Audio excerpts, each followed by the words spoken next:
Universities are attempting to hold banks hostage to pursue the net zero agenda. Cambridge University, you may have heard of it, it's somewhere in East Anglia, is renowned for many things, including the regicide Oliver Cromwell and churning out communists, but also great men such as Isaac Newton and Charles Darwin.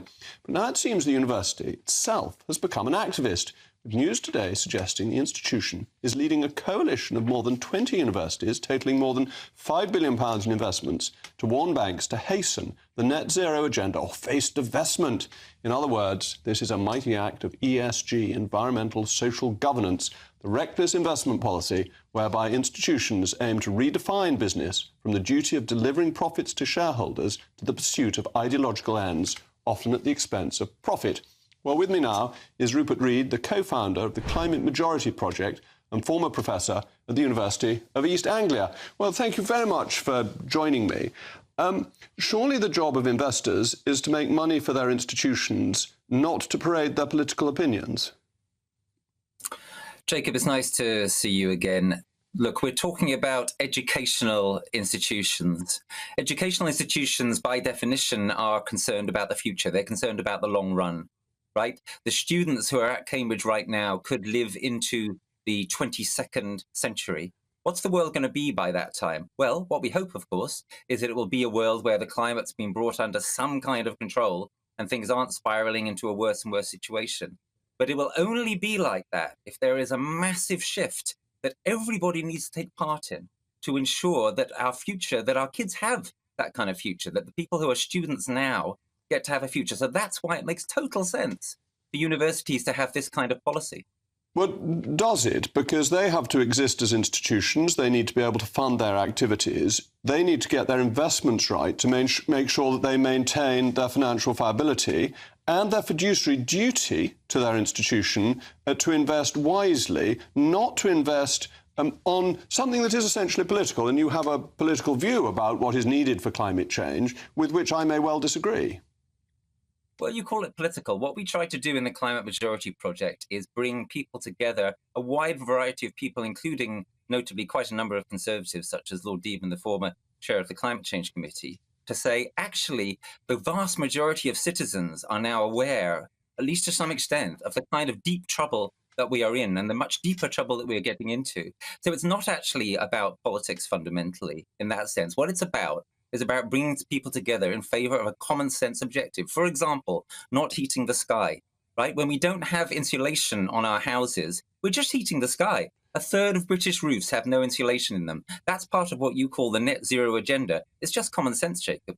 Well, I'm all in favour of keeping my energy bills down, and that's people can do that for themselves. That it's perfectly possible to ensure you keep your energy bills down by putting in insulation, and there are schemes to help people with limited resources. But that's not the same as an investment.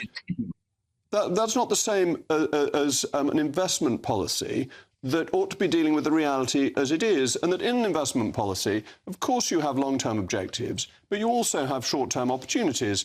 I mean, if you'd bought BP in the middle of 2020, when oil was below zero briefly, you'd have made an absolute fortune in a couple of years. And investment policies need to take into account.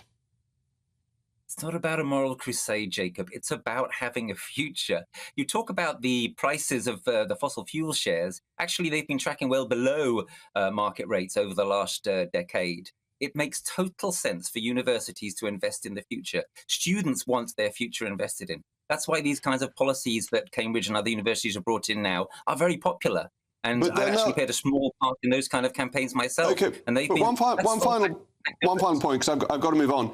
If these investments are so good, they'll make them anyway without needing this policy. Look, Jacob, the question is, do you want to be confident that you're going to have a future, or do you want to gamble on only having short-term economic returns that don't deliver you a world in which we can be confident that our children will grow up? I'll allow you the last word. Thank you for joining me again, Rupert. Hope you'll come back on in future. And still with me is my intellectual panel, Nigel Nelson and Catherine McBride. Catherine, their fiduciary duty is to make money, isn't it? Exactly, it is. And also there is $8 trillion, 8.1 trillion pounds, rather, invested in the City of London in assets under management. 82% of those asset managers have some kind of ESG fund going, so that if Cambridge wants to invest in that, though the returns are generally lower because they missed out on the oil and gas increase, but they don't need to put pressure on banks to change. They can just invest in an ESG fund. Also, it's stunningly arrogant, isn't it? Because £5 billion, there, it sounds a lot of money. In terms of the 8 trillion invested, is a drop in the ocean. Frankly, who do these people think they are? Well, that worried me a lot. You thought these universities all have economics degrees, that you can go and study economics there, but obviously their vice-chancellors or whoever made this decision don't know anything about economics or about the City of London. Because if you look at the FTSE, it's very heavily geared to, they also not just investing in fossil fuels, they're not going to invest in related industries, which would include the plastics, chemicals, pharmaceutical, organic chemistry. These are our biggest exports. I mean, people are complaining that no one's investing in the UK. Well, if banks have this kind of program that they can only invest in green things, well, then they're not going to be investing in the UK. Nigel, it is really stupid policy, isn't it? Because... No, I'm with Rupert on this one. All right. A university is like any other customer. They can actually bank with or invest with who they like. Oh, hold on. They've got a fiduciary duty. If you want to divest from oil companies, that's absolutely fine. You're an individual. If you're a multi-billionaire, that's fine. If it's your company, that's fine. But what they're saying is that they don't want to invest in banks which are then investing in fossil fuels. They think that will actually put net zero back rather than increasing it. But that's not maintaining their fiduciary duty. No, but the whole thing is that they should be allowed to make a decision for themselves. It's not their money. That's the point. It's not their money. Well, they are trustees for the money. That's why in America, trustees are being sued for getting poor returns by investing in their political opinions rather than the interests of the investment return. That's where they're going wrong. And I think if somebody sues them, they'll get in trouble. Well, but I mean, it still seems to me that they should be able to make the decision. I remember when I was first getting a bank account, I wouldn't have banked with Barclays because of apartheid. But do you accept... As a result of that pressure, Barclays pulled out of South Africa by 1986. Nigel, I never interrupt you, but I have to this time. But we never do. But on this occasion, yes, what you do as an individual, you're completely entitled to. You're entitled to shop in the Co-op because it backs the Labour Party.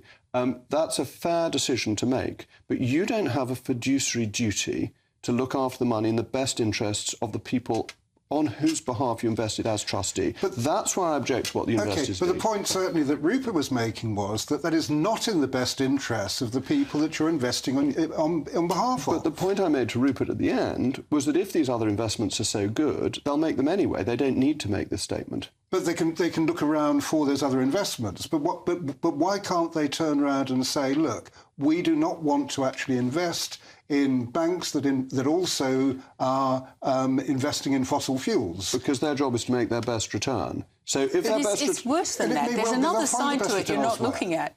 Cambridge, 8.1% of their student body come from China. Who's the biggest emitter of carbon fossil fuels in the world? 31%. China. China's given them £30 billion in donations. £30 billion? No, million, sorry. Million pounds in donations. Are they giving that money back to China? Are they refusing to take Chinese students until China stops emitting carbon CO2? Well, we don't know what the Chinese students think. It may well be that they're very keen on net zero too. Well, either way, you can't sort of be forcing Barclays to stop investing in fossil fuels when this is where our electricity is coming from right now. That orange stuff is gas, OK? 36% gas. This bit is wind, only 24% wind. If we stop investing in gas, we're going to have blackouts. We're going to run out of... We're going to be like South Africa. They have blackouts all the time. But if we follow your model, we'll never get to net zero anyway. That's why I regret the fact that Labour is not spending that £28 billion on a green industrial revolution. I think they should be, both for economic reasons and for environmental ones. Well, if that's actually viable, it will happen anyway. Most things have happened... Not unless we invest in it. The government is really bad at investing in anything. They can't pick winners. They're not good at it. If they could, they'd be running hedge funds. They wouldn't be in government. You know, it's just ridiculous, the idea that they'd have any idea what they're doing, with the exception of you, Jacob. You're the only one who actually has run a hedge fund. But all the rest of them, forget it. They're not going to know a good investment from a bad one. But the whole point about investing in green energy is that you will do things like bring bills down. That if you don't invest... no, that's not happening. Our bills are high because of our green energy. Unless you invest in offshore wind, we have more offshore wind than any other country. It's a greater proportion but we don't have enough. So, I mean, what would have happened under that 28 billion was that offshore wind would be quadrupled. We don't have constant wind. Our real problem with wind is it's not constant. We're not in a place where I'm not saying the wind is ideal. What I'm saying is that we've got to actually invest in those things for economic reasons. We need to lead the world in green technology because that is the direction of global travel. And if we can get in on the act, we're looking at, what, £1 trillion of business that we can actually gain for the UK. Well, that's just made-up numbers. You're just making that up. Well, I'm sorry. Is the 28 billion a made-up number that Labour have now scrapped? Which, as I say, I regret they've done so. What expertise do we have in this business? I'm sorry, say again. Yes, Cambridge University also, if they don't want to invest in fossil fuels, are they still going to train engineers and chemical engineers and people who are working in the refinery industry who are making all of our plastics? We have driven so much industry out of the UK with this stupid green agenda. And you can see it in... Well, I'm going to give Catherine the final word on this. Thanks to my panel.